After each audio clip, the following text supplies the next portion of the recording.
함께 봉독하겠습니다. 골로새서 3장 18절, 19절 말씀입니다. 네, 우리 다 같이 봉독하겠습니다. 아내들아 남편에게 복종하라. 이는 주 안에서 마땅하니라. 남편들아 아내를 사랑하며 괴롭게 하지 말라. 아멘. 네, 오늘 왜 오직 예수인가 10번째 이제 시간입니다. 골로새서 3장은 그리스도인 된 자들이 가져야 할 그 삶의 모습들을 계속해서 말하고 있는데요. 오늘은 그리스도인 된 자들의 그 삶에서 가장 기초적이고 어떻게 하면 이 베이직한 가정에서의 삶이 어떠해야 하는지를 그 말씀을 통해서 함께 살펴보려고 합니다. 가정이라 하면 우리가 스윗 홈이라고 또 그러죠. 네, 그 말 자체에서 아주 편안함을 느끼고 그 안락함을 느끼는 단어입니다. 이것을 예수 믿는 사람이나 믿지 않는 사람이나 똑같이 그 가정 그러면 돌아가고 싶은 것, 네, 그런 거죠. 안식처, 피난처의 의미를 가지고 있죠. 여러분 집 밖에서 어떤 일을 하면서 또 어떤 사람들에게 어떤 대우를 받으며 살지라도 가정으로 일단 돌아왔다면 가정에서만큼은 밖에서의 상황과 완전히 다른 그런 대우를 받아야지 합니다. 그것이 가정입니다. 그런데 밖에서 잘못된 맞지 않는 대우를 받았지만 가정에 와서 또 이상한 대우를 받게 되면 더 이상 갈 곳이 없어지는 거죠. 그래서 하나님께서 창조하신 이 가정에서만큼은 정말 우리가 회복되어야 되고, 네, 아무리 늦게 퇴근해서 돌아오셨다 하더라도 짧은 시간 가정 공동체에 속해 있을 때 모든 것이 다 회복되어서 다시 일터로 돌아가야 돼요. 아주 중요한 역할을 하고 있는 거죠. 하나님께서 왜 가정을 우리에게 허락해 주시는지 그 이유를 잘 오늘 깨달아야 될 줄로 믿습니다. 여러분, 가정은 어떤 곳이냐 하면 예수님께서 비유로 말씀하여 주신 말씀 중에도 이런 말씀이 있습니다. 악한 자라도 자녀에게는 가장 귀한 것으로 줄 알거든 하물며 하면서 이제 말씀하시죠. 물론 이 말씀은 하나님께서 사랑하는 자녀에게 더 귀한 것으로 주시지 않겠느냐를 말씀하시기 위해서 거론한 이야기지만, 이렇게 이 가정이라고 하는 것은 악한 자에게라도 무언가를 무한히 주고 또 누리게 할 수 있는, 누리게 되는 그런 장소가 된다는 말입니다. 하물며 그리스도의 피로 값주고 사신 바 된 성도들의 가정은 뭐가 달라도 좀 달라야 하지 않을까요? 여러분들의 가정은 어떤가요? 요즘 제가 잠언서를 묵상하고 있는데 17장 17절에 이런 말씀이 있더라고요. 함께 한번 봉독하십시다. 좀 넘겨주실까요? 자, 읽어봅시다. 시작. 친구는 사랑이 끊어지지 아니하고 형제는 위급한 때를 위하여 낳느니라. 참 말씀 맞죠? 친구는 사랑이 끊어지지 아니하고, 그렇지만 형제는 이제 가족을 이야기하겠죠? 이 가족은 위급한 때를 위하여 낳느니라 그랬습니다. 여러분, 아무리 친한 친구였다 해도 가족하고는 다른 거예요. 그죠? 친구조차 절대로 감당할 수 없는 위급한 경우도 가족이라면 뛰어들 수 있는 거죠. 뛰어들어야 하는 거죠.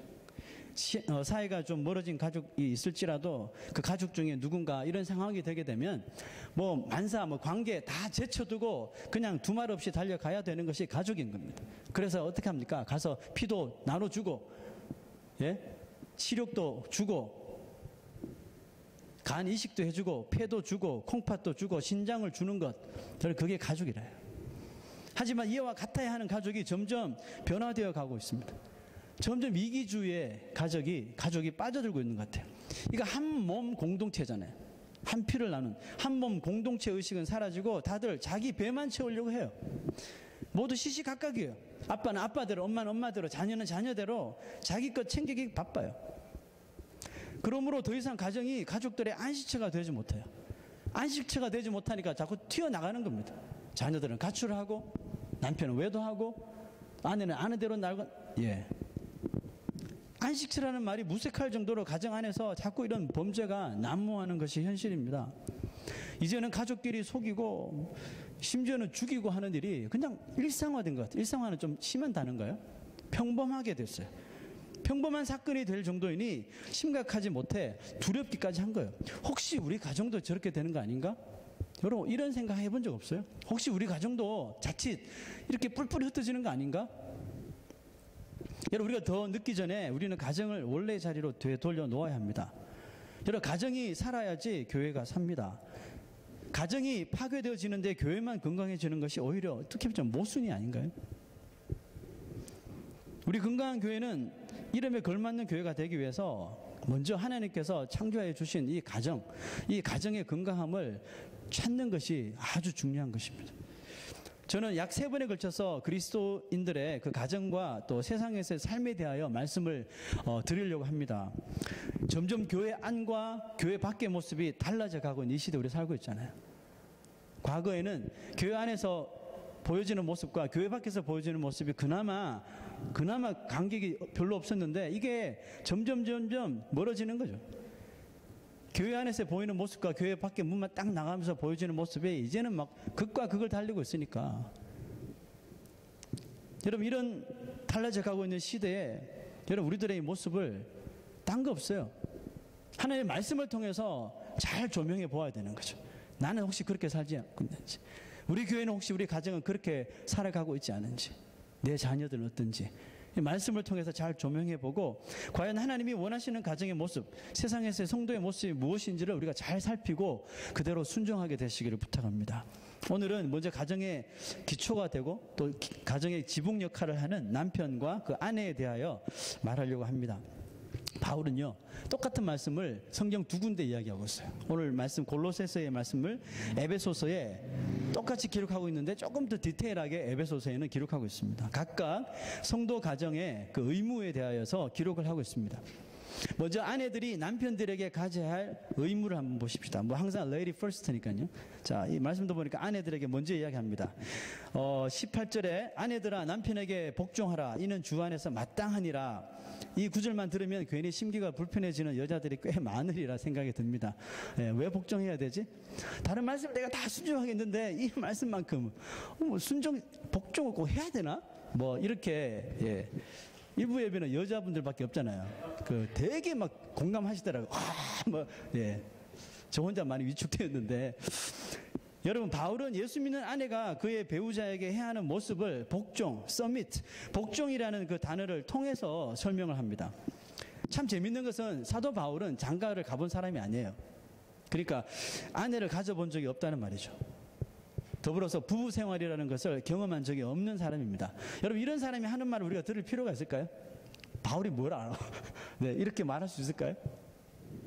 하지만 우리는 바울의 훈계를 더욱더 귀담아 들을 필요가 있어요. 왜냐하면 이 바울의 말이 100% 하나님의 주관적인 그 말씀에 근거한 말씀이기 때문에 그렇습니다. 바울의 말이 아니라 하나님의 말씀에 근거한 말씀이에요. 바울은 왜 아내들에게 남편들에게 복종하라라는 말로 어프로치하는 겁니까? 그래서 우리가 창세기로 한번 돌아가 보면 그 이유를 알 수가 있어요. 하나님께서는 그 태초에 아담과 하와를 창조하시고, 근데 그 아담과 하와가 불순종하게 됐잖아요. 그리고 이제 타락하고 죄를 범하게 되는데, 하와에게 벌을 내리실 때에 2가지의 벌을 내리셨어요. 하나는 아기를 낳을 때 이제 고통이 더해지는 것. 그때부터 아기를 낳게 된 것이 아니라, 아기는 낳을 수 있는데 고통이 없었는데 아기를 낳는 고통이 그때부터 더해진 것이고, 2번째는 남편으로부터, 아담이겠죠, 아담으로부터 다스림을 받는 일을 당하도록 하셨어요. 왜 이런 형벌을 주셨을까요? 하와를 창조하신 하나님의 목적이 애시당초 뭐였습니까? 아담 혼자, 원래 아담을 창조하시고 가만히 보니까 아담 혼자 있는 것이 참 보기 좀 불쌍해 보이고, 그래서 아담을 돕는 배필로, 그 헬퍼, 조력자로 이 하와를 만들어서 이 아담에게 인도해 준 거거든요. 그러나 하와는 오히려 이 아담이 이제 죄를 짓는 상황에서 아담이 자기 남편이 죄를 지을 수 있도록 이렇게 부추기는 결과를 만들면서 이 돕는 배필의 역할을 충실히 감당하지 못합니다. 그래서 이런 형벌을 받게 된 것이라고 생각하는데요. 여러분, 조력자의 가장 중요한 역할은 뭡니까?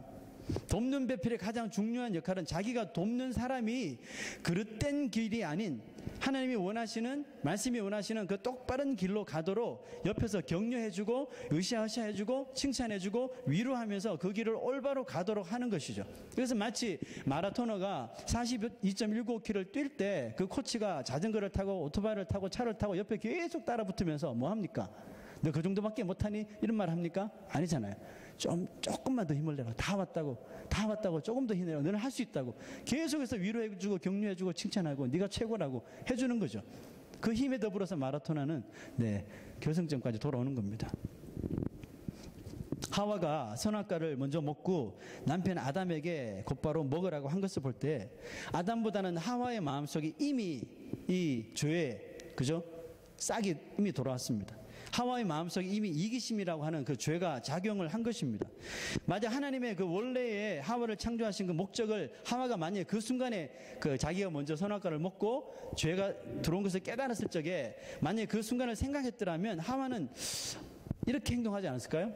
잠시 자기 혼자 하나님 앞에 불순종했던 그 선악과 먹지 마라 그랬는데 자기 먹어버렸으니까. 그렇지만 자기를 창조하신 하나님의 목적, 돕는 배필의 목적을 생각하고 불순종의 죄를 자기 혼자 뒤집어 쓰고 남편에게 선악과를 주지 않고 이렇게 고백을 하지 않았겠어요? 상황이 이렇게 되었지만 당신이라도 계속 가던 길을 올바로 가시라고. 만약에 하와가 그 목적을, 하나님께서 자기를 창조하신 그 목적을 깨달았다면 이렇게 말하지 않았을까요? 저의 생각입니다. 그러나 여러분, 결정적인 순간에 항상 죄는 이렇게 고개를 들게 돼 있어요. 우리를 올바른 길을 인도하지 못하도록 항상 그 막다른 길에서, 아니면 두 갈래 길에서 죄는 꼭 이렇게 고개를 들어요. 그 믿는 자로 하여금 엉뚱한 길로 가게 합니다. 하와는 생각했을 것입니다. 부부라면 한 배를 타야지. 부부는 한 배를 타야지 하고 그 내미는 거죠. 그리고 너도 먹었어. 그리고 아담까지 슬쩍 불순종의 자리로 끌어다녀서 죄에 눈뜨게 만들어 버렸습니다. 여러분, 이렇게 여자들은 남자보다는 이 이기심 면에서, 질투심, 이기심 면에서는 죄를 지을 확률이 적어도 남자보다는 더 많은 것 같아요. 공감하세요? 안 하십니까? 그럼 뭐지? 할 말이 없어지는데. 네. 하와를 볼 때는 그런 것 같아요. 이 이기심이 만드는 죄에서만큼은 남자보다 더 많이 저지르는 것 같아요. 그 이솝 우화 보니까 이런 이야기 있더라고요. 두 여자가 있습니다. 한 여자는 자기 남자친구, 자기 연인보다 나이가 훨씬 젊어요. 근데 한 여자는 그 반대입니다. 훨씬 많다는 거겠죠. 이 젊은 여인은 자기보다 훨씬 나이가 많은 이 사람을 연인으로 삼고 있다는 것이 싫은 거예요. 그래서 그 남자친구가 올 때마다 보니까 머리에 막 흰머리가 가득한 거예요. 그래서 흰머리를 자꾸 뽑는 거예요. 계속 젊어져라 하면 자꾸 뽑는 거죠. 자, 이와 반대로 나이 많은 여인은 자기보다 젊은 남자가 자기 이 남자친구라는 것을 감추려고, 이 여자도 요즘 생각 같으면 좋은 건데, 그죠? 남자가 동안, 좋을 때, 연하면 좋을 텐데. 하여튼, 이 여자는 싫었던 것 같아요. 그래서 젊은 남자, 자기 남자친구 올 때마다 어떻게 했을까요? 검은 머리를 막 뽑았대요. 늙어지라고 막 뽑았대요. 결국 이 두 남자는 자기 의지와 상관없이 이 여자들의 정말 허무맹랑한 이기심 때문에 둘 다 대머리로 살았다는 이야기입니다. 이솝 우화예요. 자, 여러분, 이게 조력자의 모습인가요? 헬퍼의 모습인가요? 아니죠. 조력자는 자기에게 남편이 맞추도록 하는 것이 아니라 자기가 남편에게 맞추어 주는 것이에요.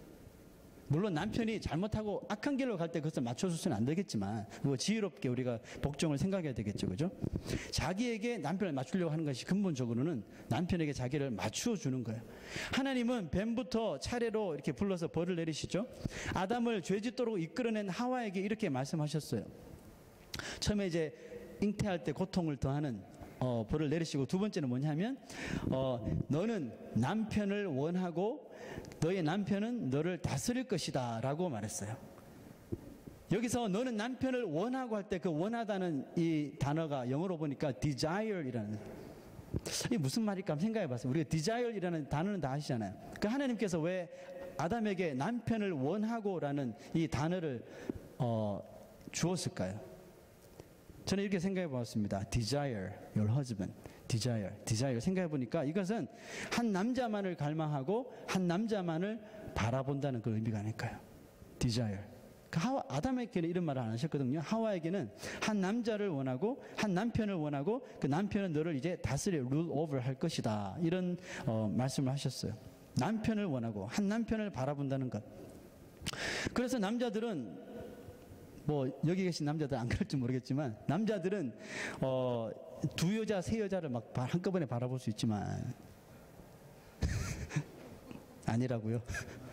여자들은 그렇더라고요. 뭐 드라마를 봐도 영화를 봐도 꼭 보면 사고 치는 사람 남자고 바람 피는 사람 남자고, 뭐 요즘은 여자도 있지만 대개의 경우에 보면 여자들은 한 남자만을 바라봐요. 끝까지. 그죠? 그런 그 남자는 좀 다른 그런 모습을 봅니다. 뭐 여기 불만 있는 여자 있습니까? 우리도 이런 남자들 바라보게 해달라 뭐 이런 사람 있습니까? 하나 바라보기도 벅찬데 무슨 둘씩이나 바라봅니까? 남편이 아내를 다스린다는 말씀을 여러분 너무 서운하게 생각하지 말라는 뜻입니다. 나도 다스릴 줄 아는데 하지 마세요. 물론 다스릴 줄 알죠. 네? 여자가 더 가정에서 떵떵하면서 막 쥐락펴락하면서 할 수 있죠. 여러분 잘 들어보십시오. 이런 공동체 안에, 그룹 안에 다스리는 사람이 2명이면 그곳은 어떻게 됩니까? 한 공동체 안에 다스리는 사람이 2명이면 그곳에서 싸움이 끊이지 않는 거예요. 전쟁이 끊이지 않는다는 것입니다. 하나님이 하와에게 다스림을 받는 위치를 주신 것은 뭘까요?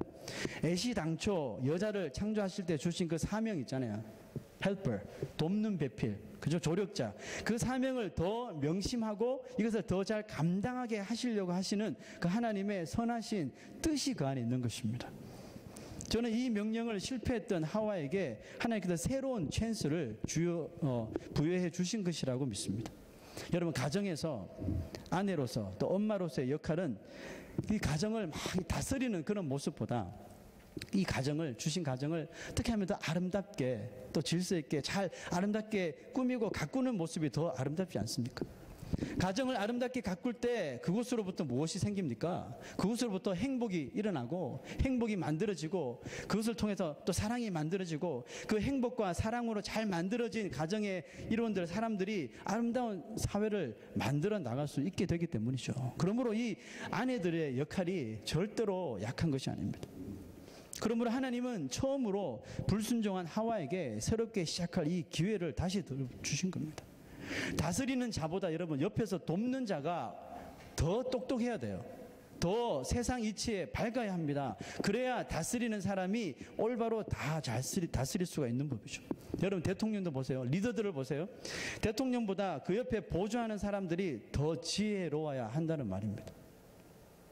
지혜로운 보좌관을 많이 둔 사람이 결국은 더 탁월한 리더가 되는 경우를 참 많이 봤습니다. 아내 된 자들은 남편을 시기하지 말고 격려하고 칭찬하고 높여주라는 뜻입니다. 아내 된 자들은 신랑 대신 예수 그리스도에게 우리가 복종하듯이 집안에 두신 그 신랑을 잘 도와서 작은 세상인 이 가정을 예수 그리스도 안에서 더욱더 빛나게 아름답게 만들며 가꾸어 나가야 할 줄로 믿습니다. 자, 두 번째는 뭡니까? 19절에 남편들아 아내를 사랑하며 괴롭게 하지 말라. 뭐 예전 성경에는 노엽게 하지 말라 이렇게 기록되어 있는데요. 자, 이 구절도 마찬가지. 이 구절을 여자들이 읽으면 또 이거 unfair하다, 불공평하다라게 이렇게 생각할지 모릅니다. 왜냐? 아내들에게는 복종하라. 뭔가 좀 알력이 있는 듯한, 안 하면 큰일 난다. 뭐 복종하라고 말해놓고는 남편들에게는 사랑하라. 뭐 요 정도라니. 사랑하는 거 당연한 거 아니야? 남편이 아내 사랑하는 거 당연한 거지. 뭐 이걸 또 말씀까지 기록해서 하라고. 여자들은 무조건 복종하라 그래놓고 남편들은 사랑하라 그러니 불공평해요라고 말할 수가 있지만, 그런데 그 내막을 잘 알고 보면요, 여러분 이해를 하게 됩니다. 여자는 한 남자를 끝까지 사랑하는 반면에 남자는 한 여자만을 바라보지 않는, 어떻게 보면 남자만 가지고 있는 이런 좀 나약함이 있어요. 여러분 솔로몬 보세요. 솔로몬이 몇 명의 여자를 쳐다봤나요? 자기 한 명의 아내도 부족해서 무려 1000명의 아내를, 1000명의 여자를 바라봤다. 그게 남자의 능력이라니까요. 이게 어떻게 능력이 아니라 참 세속적인 나약함이고, 어떻게 보면 좀 병적인 거죠. 결국 이와 같은 솔로몬의 성향이 그 하나님 말씀에 순종하며 살았던 솔로몬을 그 죄의 나락으로 빠뜨린 것입니다. 여러분, 하나님은 하와를 만드실 때 참 특이한 방법을 사용하셨다는 거 아시잖아요. 아담이 잠든 사이에 아담의 몸에서 갈비뼈를 하나 취해서 그것으로 하와를 만드셨단 말이죠. 하나님께서는 왜 하필 아담의 그 뼈를, 그것도 갈비뼈를 취했을까? 아담은 하나님께서 인도해 준 여자를 아내로 이렇게 딱 맞이하고 정말 멋진 말을 한마디 하죠. 하와를 딱 보자마자 내 뼈 중에 뼈요, 내 살 중에 살이요 라고 이렇게 말합니다. 아담이 이렇게 고백한 것은 하나님께서 왜 자신의 이 갈비뼈로 여자를 만드신 의도를 이미 잘 파악한 듯해요.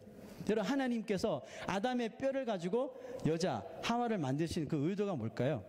이거겠죠. 너의 아내는 바로 너의 몸에서 나온, 너의 몸이 일부이니까 네 몸을 사랑하듯이 너의 아내를 아껴주고 보살피며 사랑해 주라는 그런 말씀이겠죠. 맞습니다. 아내는 남편이 사랑해주고 품어주어야 할 대상이죠. 왜냐하면 자기 몸의 일부이기 때문에 그렇죠. 그러니까 하나님께서 인간을 창조하신 그 창조론을 잘 우리가 믿는다면 이것은 가정에 사랑이 없으면 안 되는 거예요. 그 사랑이 그냥 더불어 나와야 되는 거예요. 그러므로 아내를 어떤 연유로든지 뭐 괴롭게 하지 말라 그랬는데 어떤 형태의 괴롭게 함을 말하는 건지 잘 모르겠지만 뭐 대충 아시겠잖아요. 어떤 연유로든지 아내를 뭐 마음을 괴롭게 하든지 몸을 괴롭게 하든지 괴롭게 하는 자는 어떻게 보면 곧 뭡니까? 자기 몸을 학대하는 것과 같은 것입니다. 또 그러나 아내를 진정으로 사랑하는 자는 곧 자기 자신을 사랑하는 사람이 되는 것입니다. 하나님은 아담에게 뭐라고 말했나요? 네가 종신토록 땀을 흘려야 먹으리라 말씀하셨어요. 자, 여러분 이 말씀을 하신 것은 남편은 뭡니까? 적어도 자기 가정의 그 책임을 맡은 자라는 뜻이겠죠. 종일토록 종신토록 땀을 흘려야 먹을 수 있다. 결국은 먹고 살려야 된다는 거죠. 가정의 책임 맡은 자라는 뜻입니다. 물론 많은 책임을 뭐 말할 수 있겠지만 그 많은 책임들 중에 한 가지 가장 중요한 그 책임을 말하라 하면 뭘까요? 그 아내를 사랑하라는 책임입니다. 여기 있는 우리 남성 여러분들, 아내를 책임 가지고 사랑하십니까? 목숨을 다해 사랑하십니까? 저도 이 말 하지만 일부 예배 때는 아내 앞에서 이 말 하려니까 좀 부끄럽더라고요. 나도 그렇게 못하면서 지금 말하려고 하니까 참 미안하기도 하고 부끄럽더라고요. 근데 어떡합니까? 하나님의 말씀에 이게 우리 남자들이 해야 할 책임이고 사명이래, 사명.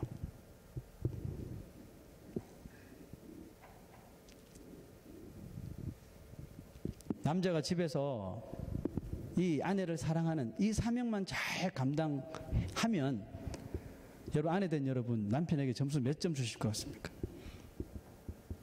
100점 만점에 몇 점? 평균은 넘겠죠? 그렇겠죠, 그죠?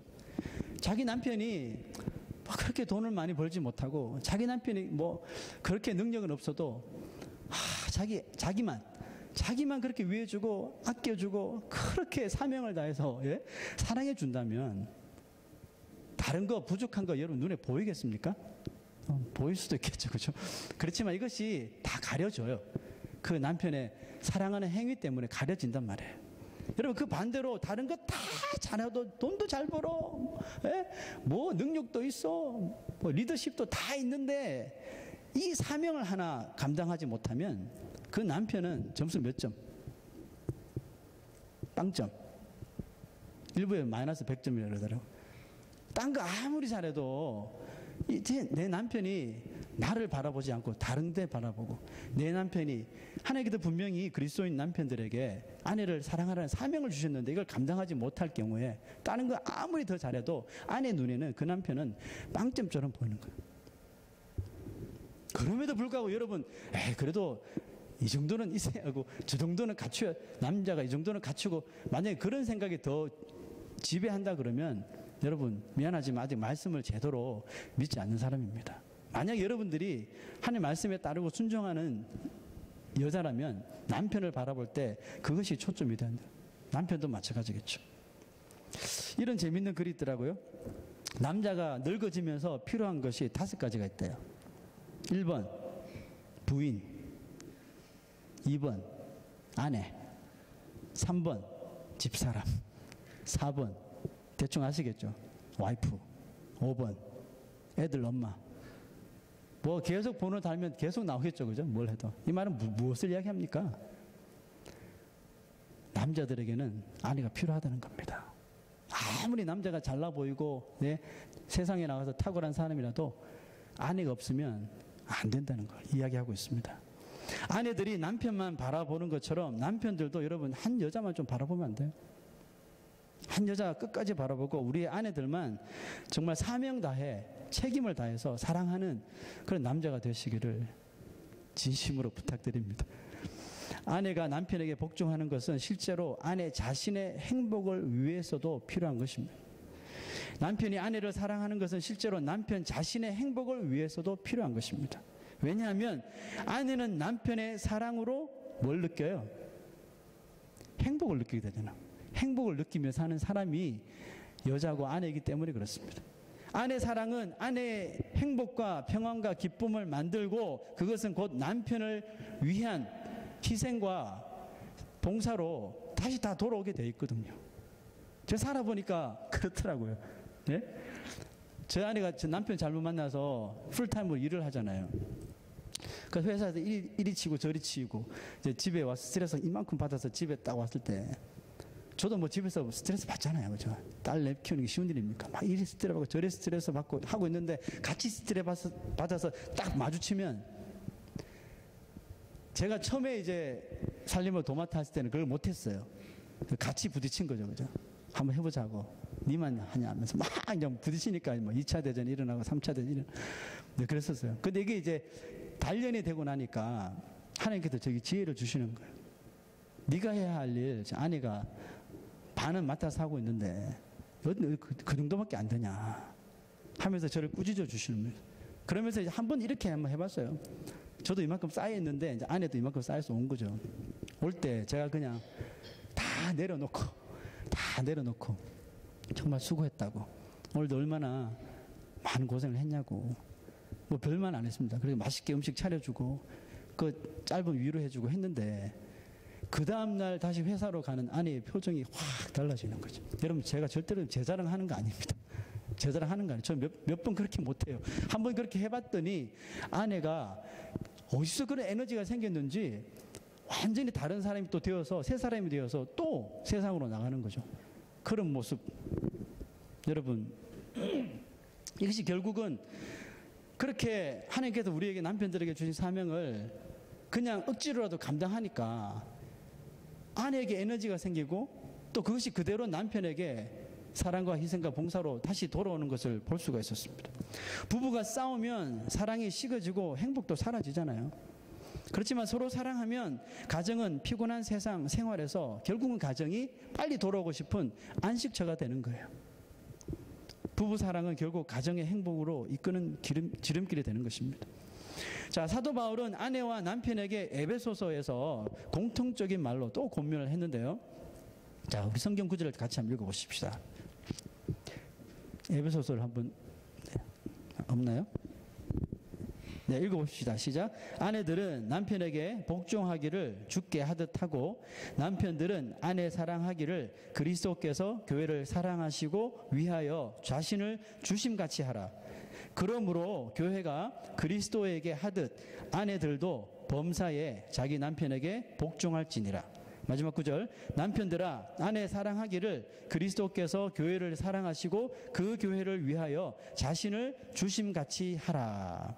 자, 에베소서에는 계속해서 뭐가 나옵니까? 그리스도께서 교회를 하듯이, 그리스도께서 우리를 사랑하듯이, 그리스도라는 이름이 계속해서 중간에 침투하고 있습니다. 자, 이 말씀을 기억하시면서 잠언 15장 17절의 말씀을 한번 볼까요? 제가 이번 주에 이 말씀을 묵상하면서 너무너무 가정에서 새겨야 되는 말씀이라 생각해서 오늘 우리가 주일 밤 우리 가정 예배에 이 구절로 예배를 드리려고 제가 정했습니다. 우리 먼저 한번 읽어볼까요? 시작. 채소를 먹으며 서로 사랑하는 것이 고기를 먹으며 서로 미워하는 것보다 낫다. 자, 여러분, 가정의 그 진정한 행복은 어떻게 보면 아주 가까운 곳에 있어요. 여러분, 남편이 아내를 사랑하고 아내가 남편을 복종하는 것, 그렇게 멀리 있는 건가요, 이게? 아주 먼 나라 이야기인가요? 아니잖아요. 우리 조금만 마음만 돌리면 되는 거잖아요. 그죠? 아주 가까운 곳에 우리 행복이 있는 것이에요. 진정한 행복이란 무엇이고 어떻게 얻을 수 있을까요? 이것이 그냥 외형적으로 많은 것을 갖추고 있는 것 아닙니다. 외형적으로 많은 것을 갖추고 있는 사람도 보면 행복과 거리가 먼 사람이 있고요. 전혀 행복할 수 없을 것 같은 조건을 가지고 있음에도 불구하고 행복하게 살아가고 있는 사람이 있다는 것입니다. 그 이유는 뭘까요? 그 사도 바울의 권면에 그 공통적으로 들어가는 그 단어 때문에 그런데 그 단어가 뭐예요? 바로 예수 그리스도 안에서, in Christ. 예수 그리스도 안에서 우리가 이 모든 하나님의 말씀하신 명령을 순종하고 복종하고 사랑하며 나갈 때 결국은 이런 행복, 외면적으로 봤을 때는 전혀 행복의 조건이 없는데도 불구하고 그냥 행복한 거예요. 같이 있어서 행복한 거예요. 서로 말을 섞을 수 있어서 행복한 거예요. 예수님은 우리 가정에, 우리 부부에게 결국은 행복의 시작이 되시는 것입니다. 아멘이십니까? 그리스도께서 우리 부부 사이에 들어오실 때 우리 가정에, 우리 부부 사이의 행복의 시작이 되신다는 것입니다. 왜냐하면 그분이 자기의 모든 것을 아낌없이 우리에게 다 던져주셨기 때문에 그렇습니다. 그래서 마른 떡 한 조각만 있어도 예수 그리스도 때문에 그냥 감사할 수 있는 것입니다. 채소를 먹으면서도 고기 먹지 않아도 감사할 수 있는 것입니다. 그것만으로도 만족할 수 있기 때문에 그렇습니다. 여러분, 우리 부부 가운데 예수 그리스도를 모셔야 우리가 더 사랑하고 더 복종하고 더 격려하고 더 아껴줄 수가 있는 것입니다. 저 이런 생각을 해봤습니다. 가끔은 우리 그리스도인들도, 기독교인들도 그 과거에 그 수도원에서 살았던 수도승처럼 한 번씩 지내보는 것도 나쁘지 않다는 그런 생각을 했어요. 그들은, 그 수도승들은 일부러 외부와 그 세상이 너무 타락되고 세속적이니까 거기서 물들지 않기 위해서 수도원을 짓고 그 안에 문을 철저히 닫고 아주 이렇게 격리된 곳에서 오직 그리스도 안에서 말씀 안에서만 살려고 작정하고 산 사람들입니다. 그죠? 하지만 그것보다 어떻게 보면 더 가치 있지만 힘든 일은 뭐냐 하면 그렇게 격리된 곳이 아니라 이 세상에서 그냥 세속적인 세상에 살지만 이 세상에 살면서 세속에 빠지지 않고 내가 믿는 예수 그리스도로만 기뻐하고 만족하고 감사할 수 있는 삶. 여러분, 이 삶이 훨씬 더 가치 있고 또 무엇보다도 힘든 삶입니다. 주님께서는 이렇게 살아라고 그러셨잖아요. 이 세상 속에서 소금이 되라, 빛이 되라 말씀이 그 말씀 아니에요? 내가 하고 싶은 대로 다 하고 세상에 즐길 것 다 즐기면서 믿음 생활하라. 언제 그런 말씀 하셨어요? 그거 아니잖아요. 그걸 얼마나 우리 왜곡되게 사는지 몰라요. 우리가 한 번 정도는 우리가 이 세상 살면서 좀 이런 예수로만, 이 세상 살면서 예수로만 감사할 수 있는 삶, 이것을 한번 경험해 봤으면 좋겠어요. 그래서 때로는 한번 작정하고 하루를, 내가 하루 종일 일하는 사람이지만 하루를 작정하고 금식해 보는 거예요. 금식하면서도 배가 막 꼬르륵 고프지만 그래도 내가 살아있는 호흡을 주시는 하나님께 감사합니다 하고 감사할 수 있는 사람인지, 아니면 굶주린 것 때문에 배고파서 원망이 터져 나오는 사람인지 그냥 다 드러난다니까요. 하루가 안 되는 사람은 이틀 해보시고, 때로는 여러분 우리가 먹는 것 한번 조절해 보세요. 매일 이렇게 막 잘 차려놓고 먹지 마시고 하루 정도는 그냥 대충 차려놓고 우리 한번 여기 감사하면서 살아보자. 이 세상에는 이거 없어서 죽는 사람이 얼마나 많은데 감자 몇 개 놔두고 가족들에게 정말 주님 이거 주셔서 정말 감사합니다. 정말 감사합니다. 감사하면서 한번 살아보자. 경험해 보는 거죠. 정말 내 삶 속에서 진정한 감사가 예수 그리스도만 있기 때문에 내가 그것으로 인하여서도 감사합니다 하고 감사의 삶이 정말 튀어나오는지 한번 보자는 것이죠. 부족한 채 살아보면서 주님께 감사할 수 있는 시간을 가지는 것도 어떻게 보면 그리스도인들의 좋은 훈련의 시간이 된다고 생각합니다. 여러분, 마지막으로 내 아내, 내 남편이나 또 내가 지금 가지고 있는 것들, 내가 지금 하고 있는 일들 한번 가만히 한번 보십시오. 내 아내, 내 남편이 내가 원하는 것보다, 지금 내가 지금 소유하고 누리는 것이 내가 원하는 것보다 좀 부족하더라도 우리가 예수 믿는 사람이라면 하나님께서 우리에게 주신, 가정의 배우자들에게 주신 그 사명, 소명을 깨닫는 사람이라면 내 눈에 차지 않더라도 좀 부족하더라도 예수 그리스도가 계시기 때문에 사랑해 줄 수 있고 감사할 수 있고 이것으로 인하여 기뻐할 수 있다면 하나님께서 원하시는 소금과 빛의 삶을 사는 사람이 바로 그런 모습이라는 것입니다.